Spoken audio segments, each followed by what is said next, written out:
Hello, everyone, and thank you for joining the Educational Leadership Podcast. We have another very special guest. Before we introduce our guest, we do want to give a shout out to our sponsor, Ideal Impact. Ideal Impact's giving hundreds of millions of dollars away to public education in the form of a free gift. So if your district needs unrestricted funds for any of your district goals, reach out to Ideal Impact.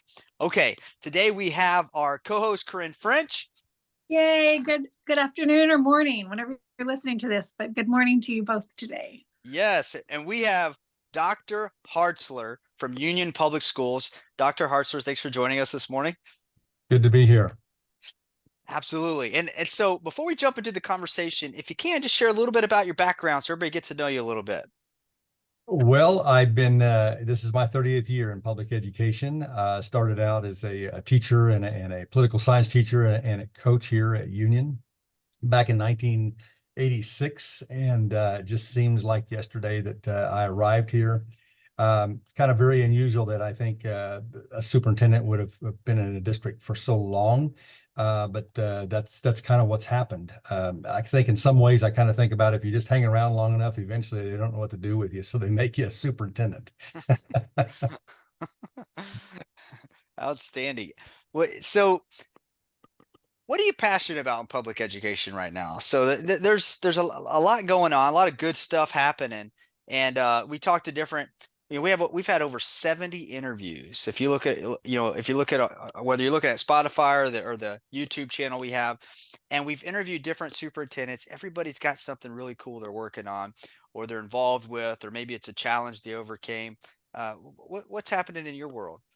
Well, I mean, I will say this, when I arrived at Union in 86, we were a relatively small district, very much a suburban district. And over the course of that time, we have changed dramatically. I mean, our demographics have changed. We are, I will say we were about single digits in terms of our free and reduced lunch rates back in 86. And today we're right at 80%. Wow. And certainly our diversity, we like to say we're obviously more colorful today than we've ever been, which makes us more beautiful. But, as superintendents, as leaders, we all know this, that certainly there is a correlation between poverty and achievement, but it's not causal. And I think that's the one thing that we've been fighting against, is to be able to show that a student's demographics does not have to determine his or her destiny in life. And so I'm very proud of the work, collectively speaking, that our teachers, our administrators, and our board and our community we've done. We launched 12 years ago this audacious goal of saying we are going to graduate 100% of our students college and career ready.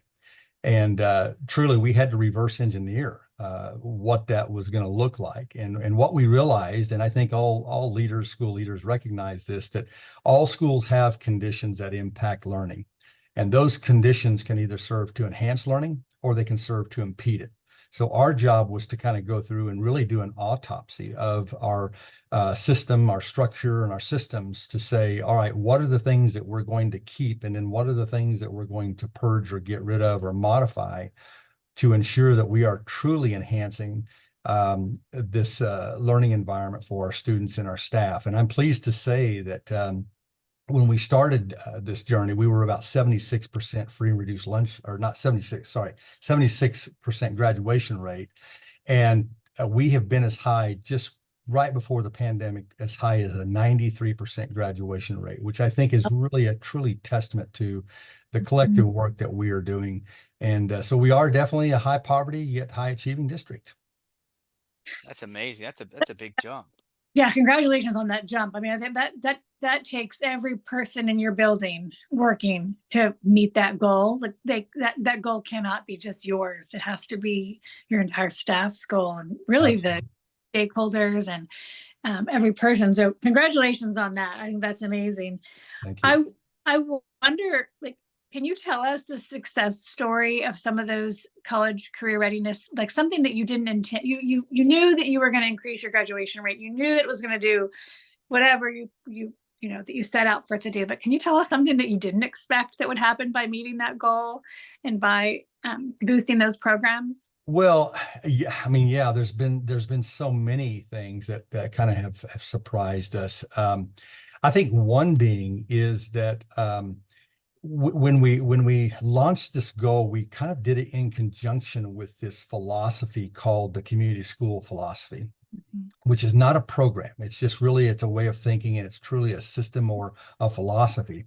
The one thing that surprised us when we launched this and realized that we had to go back and change and modify the conditions for elementary, middle school, and high school is when we instituted this idea that every student is going to graduate being college or career ready. I wasn't expecting kind of how the parents, if you will, around some of our Title I schools would respond. And it's been remarkable because today, some of our highest parent engagement that we have is in our Title I schools. And so I've been very pleased with that, but also the students. I mean, our students, they're just amazing to me because it proves to me as a school leader that if you make sure that your kids have the right learning environment and the right supports, they can do, just amazing things. And as a matter of fact, today, some of our highest achievers that we have in Union Public Schools are students who at one time were disenfranchised or underrepresented, and they're students of low income. But it just proves that given the right conditions for any student, they can thrive. And so that's been really certainly not just surprising, but it's also been very gratifying to see that we can make a difference in a student's life as long as we provide them with hope, the right guidance, and certainly the right type of social, academic, and emotional supports that they need. Love it. And if you don't mind, let's peel that back a little bit. So, a lot of things happened, big jump, 76% to 93%. I believe that's what you said. Yes. What are some of the more tactical things that happened to kind of make that happen? Well, that is a great question. Maybe someday when I retire, I'll write a little chapter or something. I do a little writing sometimes from time to time, talking about school transformation. Because this is really, Gary, what this was, and Corinne, this wasn't just a reformation, it was a transformation. The first thing that we had to do was we had to structurally create the type of structure that we needed in order to kind of set us in a place where we needed to be. But not only did we create the structure, and what I mean by that is our high school alone has 3,400 students in it, just 10 through 12. And so we had to design a structure that was going to be able to certainly prepare them academically, but also make sure we had a safe learning environment. And so we created around almost 20 years ago something called smaller learning communities. And so it took us quite a while to build capacity around that idea that for every 300 to 400 students, there would be an assistant principal and a counselor assigned to those students, and they would loop with those students as early as 6th grade. So they would loop perhaps 6th through 7th, and then 8th grade, we had a standalone year, and in 9th grade, standalone year. But then once they got to the high school, they would loop with the students from their sophomore, junior, and senior year. And really, it was the principal and the counselor's responsibility and that team to get these students through. So structure was the first thing that we had to change. But then the second thing is we had to look at our systems. And I've learned this through my tenure, is that too often schools are programs rich and systems poor.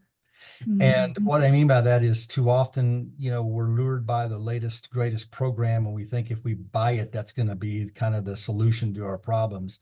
And we realized that once we got the structure in place, then we had to look at the type of systems that was going to best serve our goal of this optimal learning environments. And so that's something that has served us very well.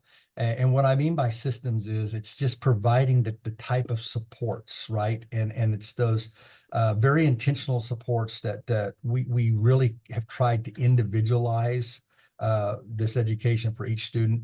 The other thing about this whole change for us in this transformation is we quit paying so much attention to the aggregate and started paying more attention to the individual. And when you personalize it down to to that level, I think really that's where the magic begins to happen. Got it. Got it. So the looping that you mentioned, that's more of staying engaged with the student, the principal, the counselor, staying connected throughout their journey through education. And there was one other thing you mentioned. Oh, okay. So basically customizing the curriculum based on the individual to get them. Is that like extra tutoring and that sort of thing, or? Well, I think if you think about it, there's probably, yes, it's all those things. It's really just individualizing. I mean, that's the one word I think that captures the essence of our transformation is it's called personalization. So it's allowing that team of counselor and the principal to really get to know the student and the parents, to where also there's a greater trust that they have in each other and understanding that we're all in this together. And again, the services, they're all individualized and tailored to meet the individual needs of the student. Got it. Got it. Curious, excuse me, for your top performers, right? Your top performers in the district, basically they probably have the necessities that they have taken care of, and they're just, how do you get those? This is kind of an interesting question I've came up with recently, because it is curious, because you see people that they want to homeschool, or they want to go to private school, or for these other things. But for your top performance, how do you get them to that next level? Or is that something that's a focus, or? Well, oh no, absolutely. I mean, I think that's part of our transformation, and it's the one thing that we did early on was to say that as adults, we might think we know what it is that's best for our students by way of the curriculum or by way of co-curricular activities or programs, if you will. We went back to the students. And really our curriculum today and the courses that we offer, a lot of them, a lot of these things that we offer, besides what's required in the state of Oklahoma, is we've asked our students. And so when the students said to us, well, we'd like to have a construction course, we started working with the community and our Home Builders Association. We created our own construction program. Today, we're 4 years into it and have great supports from our Tulsa Home Builders Association and from the Hardesty family here in Tulsa. It's flying. Last year, we started an aeronautics program, primarily because when we were talking to kids, 8th graders, they said, what are you interested in? Well, I'd like to know more about flying, or I'd like to know more about how to be an aircraft mechanic. And we said, well, let's just start an aeronautics program. So again, I think that's the one thing, Gary, that keeps me up at night as a superintendent, as a leader, is that how do we stay relevant for our students? And as adults, I think sometimes we assume we know what it is the students needs, but until we really sit down with them and we're across the table from them and ask them, how can we best serve you? What is it that's going to make this experience for you the greatest you've ever had? I mean, what are you looking for? That's really when I think your school comes to life, because obviously with greater relevance comes more engagement, and with more engagement comes a successful student. I love that. I think when you pay attention to student voice and you match student voice with the educators' skills and good leadership, you can, if you make some tweaks and change some things, and the students notice that, they feel like their voice is being heard and they're more likely to succeed. And that's like in everything. It's with cooking dinner at home. If you're finding that your kids aren't wanting to eat the meals, you get them involved in it. They're wasting food, maybe you let them borrow, get some of the money that you could save on couponing or something. And so I think when you connect them in any way and listen and truly listen, but then rely on our expertise as leaders, it's to me, when I see schools do that, I feel like I can almost tell by looking at a district if they pay attention to student voice.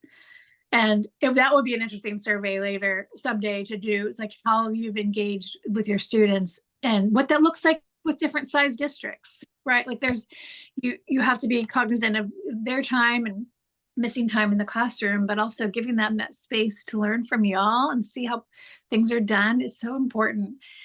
I'm wondering over the years, what has kept you going?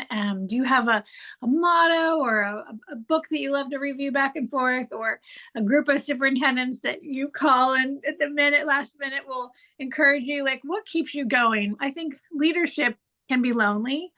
And I know superintendents are my favorite leaders on the planet. I was a school board trustee for 10 years, and my superintendent, every year, I got to know him more and more. I have such great respect for him.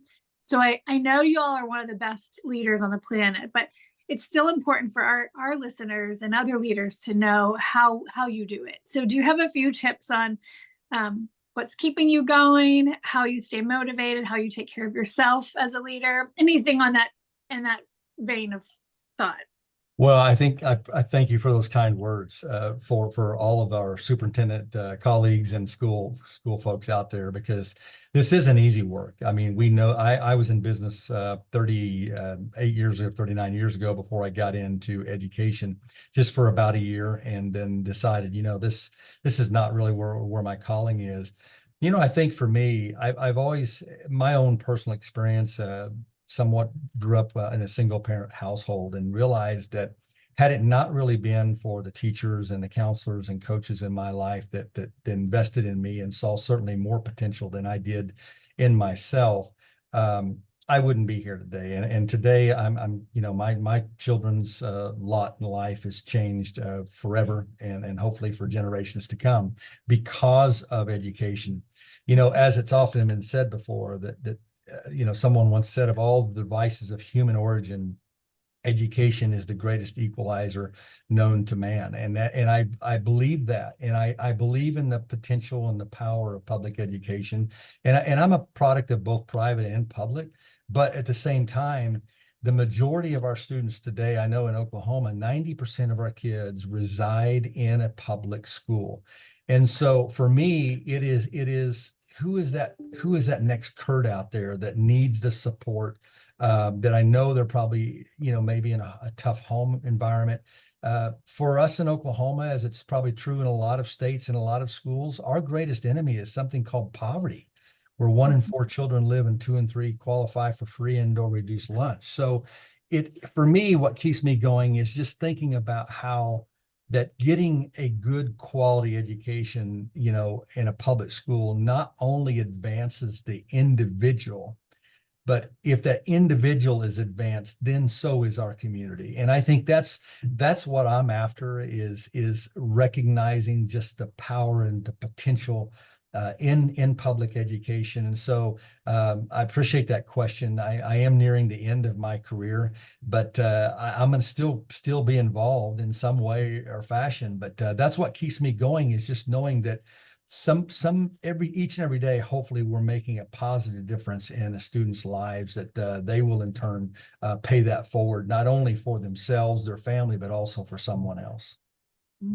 Thank I you. do also do a lot of reading. I'm kind of a voracious reader. I never find myself really reading just one book. I read many books, and not so much fun books, I guess. A lot of it's dealing with education. I'm a Peter Drucker. I'm a Druckerite, if you will. If you know about Peter Drucker, he's amazing. And I try to have always lived my life really kind of with those 3 qualities of a leader that he talks about, that, as leaders, there's 3 things that I think really can carry us through to kind of be the best leader that we can be.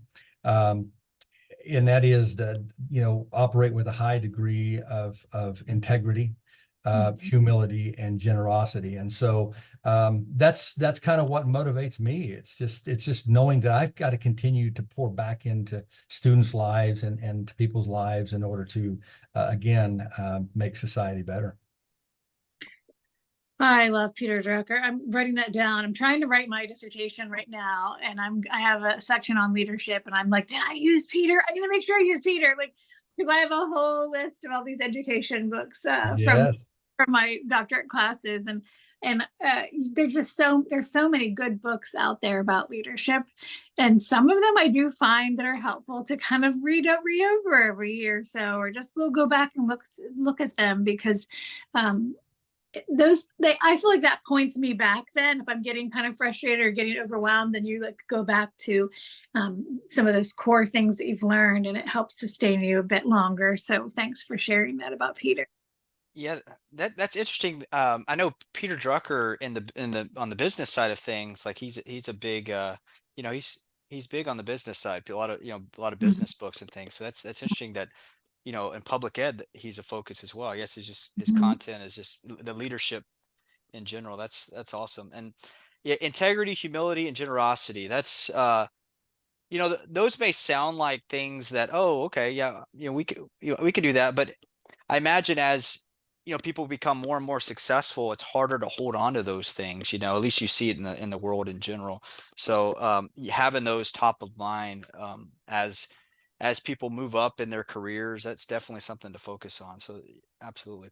And I really like how, when I asked you earlier about the top performers, there seems to be a trend happening. We interview a lot of superintendents around a lot of different areas, and there seems to be a trend happening where there's a focus on applying education, whether it be construction or aerodynamics or some of the other, like you mentioned, some of those programs, and other districts have other programs that are career focused, and like Tomball ISD in Texas. Are you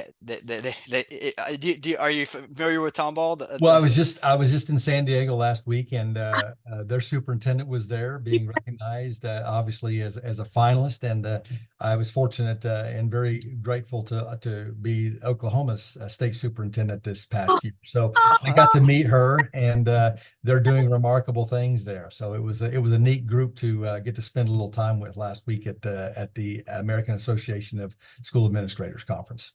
Well, congratulations, sir. I thought you looked familiar. I was like, I think I know this. Not that I haven't met you, but I keep up with that. Just it's such an important group of leaders, and Dr. Martha Salazar Zamora is one of our dearest. She's been on our podcast many times and helped with She's some of. amazing. Yeah, Yeah. I work with her a women in leadership session that we do at TexEd Con, our convention, and she is just the brightest, boldest, most authentic and powerful leaders. I mean, she just has it all. And I think Absolutely. that is just, it's so important, I think, for young women to see she has a business mindset and parts of it that she didn't maybe necessarily desire to have, and then learned and took the opportunity and made it happen. And I think that's important really for us to watch other superintendents and how they take their own local control and meet the needs of their students. And so congratulations on that award for you. That's a really big honor. Well, thank you. And it's certainly not because of me. It's really it's representative of really our 2,000 plus employees that we have. They on an everyday basis truly make me look a whole lot better than what I am as a leader, for sure. That's an interesting data point, though. If you think about, because I had no clue that you were a candidate for superintendent of the year, or maybe, or you knew anybody at Tomball. So it's interesting because when you were describing your district, that's the first district I thought of. I was like, I see some similarities there. Is that Yeah. Well, maybe? she's amazing, and of course she was a finalist. I didn't make the cut, so and she was so well deserving of being a finalist there, and all four of those finalists were they're just incredible colleagues and incredible leaders, and I was just so honored to truly be a part of them as all 50 of us stood up on stage. It was a lot of fun. It was good. I try so hard not to cry and be emotional in this podcast, and there's always something that gets me teary-eyed, and I'm so I can imagine you being up there, and yes, when you're up there getting honored to represent your whole state, it is your team. Being a superintendent is a lifestyle, but it's a lifestyle that leans on so many other strong leaders. And so, yeah, congratulations to your team, to your administration team, and every single employee in your buildings. Thank you. Yes, that's super exciting. And it was a pleasure interviewing today. We do have one final question. This is the most difficult question. This is the trick. So the trick question. If you were to have someone else in your network come on the podcast and share their story that would be able to help other superintendents or board members, who do you think that would be? Well, you know, something we just started a few years back, actually the year of the pandemic, and I almost think it was almost providential that we started this in January mid-year. We created a Department of Hope, Guidance, and Social Emotional Learning. And um, I will tell you, Scott Pennington was an assistant principal for us here, who I asked to say, I need you to lead this division. And it was there was such a nexus there for what we were hoping for and who he was as a leader. Hope is one of those constructs that I don't know if you all have heard much about it. There's a professor out of OU Tulsa that I'll be happy to connect you with. Jan Hellman is his name. And he has talked and done a lot of work around the science of hope and what hope can do for young people and really for all of us. And I don't think we've probably invested enough time really on the potential of what hope can be for us as people and what it can do for our students. It is really truly a science. It's not a wish. You don't just don't hope and wish for things to happen. Hope is intentional. And what I've learned about this construct of hope and what it's about.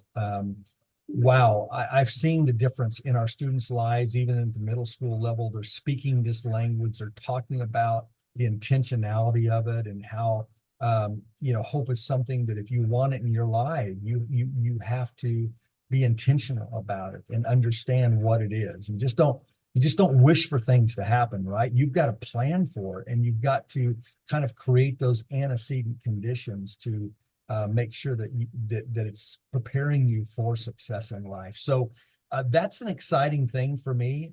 It's one of those initiatives and departments that I kind of wondered what the return on that investment would be, but my goodness, we evaluate every year thousands of our students, our parents, and our faculty to determine like a lot of different things, like what's the trust levels that they have with us and we have with them.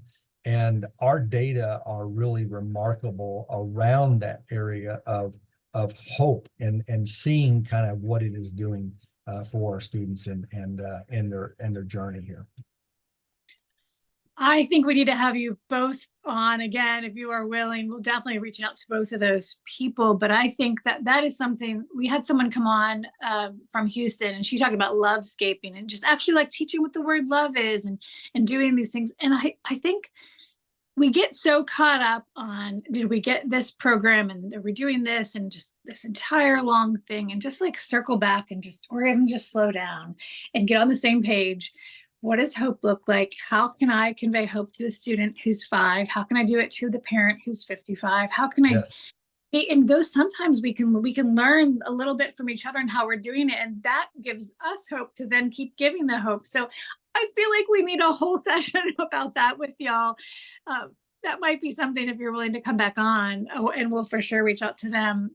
Absolutely. I think it's one of those things that as we think about our transformation, trying to balance out, obviously, the cognitive domain with the affective domain. I think they're not mutually exclusive. You have to do this together if you are truly going to optimize a student's chances for academic and school success. So I'd be happy to do that. And I know Scott is such a champion around this work, and he really is doing a remarkable job in this focus. Well, thank you. Every podcast makes my day, but this one also made my day. So thank you so much, sir. Yes, that's like a teaser for the next interview, next time we get together, because that's such a important subject, and you're absolutely right of how those things are connected. So look forward to exploring that on our next time we get together. Gary, Okay. can I say this? If you think about this, I said that this was somewhat providential that we started this. We started this in January, just 3-4 months before the pandemic. We had no idea how critical and how important it was going to be for us. Once we came back from the pandemic, we continued to talk about this hope. And I tell you, if there's ever a time where we need hope more, I mean, now more than ever, because I don't think we're still in a complete recovery, but it truly has been a value add for us as we've tried to get back to some normalcy from the pandemic. Mhm. Yeah. Mhm. It makes sense. It's not all about facts and figures, right? No. It's a, we're people. Mm. Awesome. Well, So I will beautiful. close. Sorry, Corinne, go ahead. So beautiful. Thank you so much. Yes, absolutely. Okay, so we're running short on time. We've actually gone over a little bit. So going to go ahead and close out now. And so we will continue this conversation here in the future. And so we do want to give a shout out to our sponsor one last time before we close out. Ideal Impact, giving hundreds of millions of dollars away to public education in the form of a free gift. So if your district needs unrestricted funds, reach out to Ideal Impact. And Dr. Hartzler, thank you for joining us on the podcast today. And we look forward to having you back. And for those that have been tuning in, stay tuned for future episodes of the Educational Leadership Podcast.